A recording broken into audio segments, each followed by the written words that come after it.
On va passer maintenant à notre rubrique emploi. Fabrice Marion, notre expert, vient nous parler de la filière industrielle française et de ses richesses en matière de débouchés. C'est notre coup de maître.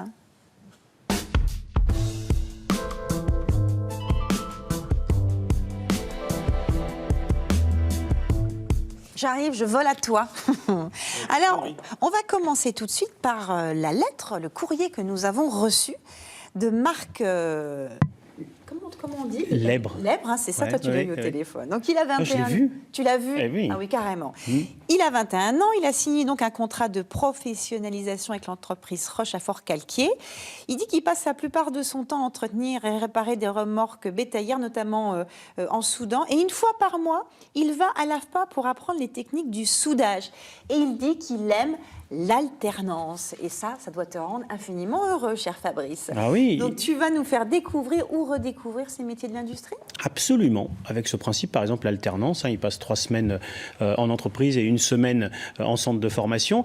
Alors les métiers de l'industrie, ça recrute actuellement. J'en ai parlé hier avec le président de l'UIMM, c'est l'Union de l'industrie, l'Union des industries et des métiers de la métallurgie Alpes-Méditerranée, s'appelle Thierry Chaumont, et il dit tout de go quand on lui parle: je ne connais pas une entreprise qui ne cherche pas à recruter. Et pourtant, ils ont des difficultés à recruter. Mais que se passe-t-il? Alors, on va parler des formations. Bien évidemment, parce d'abord. Il faut passer par la formation. Après, je parlerai des offres d'emploi. Alors, il n'y a pas besoin d'études très longues déjà pour pratiquer ces métiers dans l'industrie. C'est un élément important à connaître. Ça peut intéresser des jeunes, mais également des adultes en reconversion. J'ai parlé du métier de soudeur avec le formateur de marque. C'est Morad Merskam. C'est un métier qui s'apprend en seulement 7 mois à l'AFPA, par exemple. La prochaine formation débute demain à Marseille. C'est un exemple. Il y en a aussi à Saint-Mandrier. Et il y a encore de la place. On peut encore s'inscrire. On peut s'inscrire aussi à Saint-Mandrier le 8 janvier et à Istres le 25 février.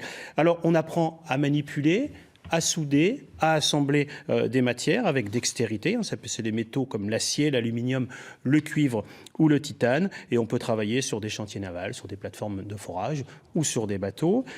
Plus proche aussi, il y a soudeur. Donc ça, c'était soudeur. Il y a aussi chaudronnier. Il y en a un que j'aime bien, c'est le calorifugeur. Oui, calorifugeur. Il ne faut pas que je te parle des chaudronniers en premier. Je sais que tu aimes beaucoup les chaudronniers. Les chaudronniers, alors il faut 9 mois pour apprendre ce métier. Chaudron, tu vois ce que c'est? C'est celui de la potion magique dans lequel Obélix était tombé. Mais depuis, le métier a beaucoup évolué, c'est beaucoup modernisé. J'espère. C'est pour travailler dans les métiers de l'aéronautique. On peut travailler aussi dans la construction navale. On peut travailler sur des plateformes de forage. Donc 9 mois de formation pour apprendre à réaliser des objets à partir de différentes feuilles de métal, mais aussi à partir de plastique. Donc, tu dis que c'est vraiment the métier, parce qu'il est hyper recherché, celui-ci. Ah oui, absolument. À la fois, on est soudeur, puisqu'on apprend les bases du métier de soudeur, mais on apprend également à manier tous les métaux et le plastique. Donc, c'est super important pour plein d'industries, je te l'ai dit, aéronautique, l'automobile. Calorifugeur, ça t'intéressait. Alors lui, il y a une petite touche économie d'énergie. C'est celui qui va permettre de protéger les installations contre le chaud, contre le froid, comme aujourd'hui, contre le vent, contre la pluie. Donc on le retrouve dans de nombreuses entreprises, chimie, pétrochimie, également sidérurgie, ou encore métallurgie, ou même nucléaire. Il faut 9 mois de formation. Et il y en a une qui débute de formation le 19 décembre à Istres. La pétrochimie et la chimie, tu sais qu'on va vers l'écologie quand même. Ils y pensent un petit peu? Après, c'est d'autres carburants qui vont être utilisés. Très bien, bonne chose. Mais ce sont les mêmes entreprises. Tu essaies de me piéger, mais tu vois. Non. Alors, on a aussi tuyauteur industriel. 5 mois et demi de formation. Tourneur ou fraiseur. Alors là, c'est 7 mois de formation. C'est 2 métiers qu'on peut apprendre, par exemple, à Marseille, à La Treille, à partir du 15 février. Il reste encore des places. Il y a ferronnier aussi. Je ne sais pas si tu allais me le dire, j'anticipe. C'est 7 mois de formation. Ça se passe à Toulon. C'est un super beau métier. On peut faire des portails, on fait plein de choses. C'est un vrai métier d'art qu'on peut donc encore pratiquer. Et il reste des places. On pourrait peut-être vous connecter avec l'association Archaos, parce que peut-être que ça pourrait intéresser des personnes. Tu devrais aller faire un tour. Ferronnier, c'est à Toulon. Et oui, c'est pour ça. On va connecter les gens. On les accueille. Il y en a encore plein d'autres. On ne va pas faire tout le listing. Agent de montage en électronique, électricien d'équipement, automaticien. Alors, c'est pas facile de savoir vers lequel de ces métiers il faut s'orienter. Tu peux nous faire un petit tuto sur l'orientation, justement? Alors, oui, avec des initiatives qui sont prises, notamment une formation qui s'appelle « Découverte des métiers de l'industrie » qui est proposée et financée par Pôle emploi. Et c'est l'AFPA qui l'organise. J'ai rencontré par exemple un des formateurs, François Pintus, qu'on a vu en image tout à l'heure, qui est formateur des chaudronniers et des soudeurs et qui lui met dans les conditions réelles des personnes qui s'imaginent les métiers, qui se disent tiens, je pourrais peut-être travailler dans ce métier mais qui ne savent pas concrètement en quoi ça consiste. Eh bien, on les immerge en entreprise.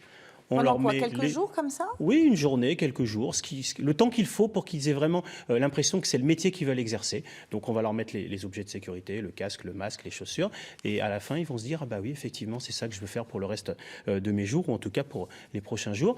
Et on va les inscrire en formation derrière, dans les formations qui vont bien. Les débouchés, tu peux donner des noms de sociétés qui permettraient un petit peu d'éclairer la lanterne de nos téléspectateurs? Oui, parce que il y en a beaucoup, il y a tous ces métiers, les gens sont épanouis dans ces métiers. J'ai parlé des débouchés donc avec le président de l'UIMM, Thierry Chaumont, hier, hein, donc c'est vraiment frais. Les éléments d'hier. C'est tout chaud. Monaco Marine à La Ciotat qui recherche, hein, c'est spécialisé dans la réparation et la maintenance navale. Il y a la SMRI du groupe Ponticelli, spécialisée en mécanique, usinage et robinetterie industrielle. La CNIM à Toulon qui recherche, hein, c'est un grand groupe équipementier et ensemblier industriel français. Et puis il y a ADF qui intervient dans l'aéronautique, le spatial, la défense, l'industrie, le pétrole et la chimie. Mais on l'a vu aussi pour Marc, tu as des entreprises un peu moins importantes que ces grands groupes qui recherchent aussi régulièrement et qui ont vraiment du mal à recruter. Une des formules, c'est l'alternance, mais il n'y a pas uniquement ça. Ils recherchent au quotidien des salariés. Alors, pour les formations, on peut aller sur le site internet de l'AFPA, afpa.fr. On a aussi les adresses directes qui vont s'afficher sur notre écran, hein, pour s'inscrire, par exemple, à Marseille, hein, les formations de demain ou dans les semaines qui viennent, recrutement.latreille@afpa.fr. Pareil pour Toulon ou Istres. Et puis, pour les entreprises qui recrutent, souvent sur leur site internet, c'est bien fait. On voit vraiment la description du poste qui est à recruter. Oui, donc vous il ne êtes faut pas vraiment hésiter. là, vous accompagnez drôlement bien toutes ces personnes. Les femmes ne sont pas oubliées Les femmes ne sont pas oubliées. Malheureusement, ça ne vient pas spontanément. Tu te souviens du film Flashdance? Oui. Où on la voit faire justement de la soudure et danser après. Eh ben, tu sais, à chaque fois qu'on va visiter une formation de soudeur, il y a toujours au moins une femme ou deux. C'est vrai. Ouais. Et qui danse après, c'est ça. Qui danse. Ça. Merci, On Fabrice. le verra peut-être, tu sais, dans l'émission de dimanche de Thierry Bézère. Exactement, qui va donc parler justement de ces métiers de l'industrie. Donc c'est le dimanche en politique. Voilà, merci beaucoup, Fabrice. Qui est tourné à l'AFPA de la Treille. Voilà, alors là, je pense qu'il a fait une super promo, Thierry. Thierry. Hein, voilà, un petit cadeau pour Fabrice. Voilà.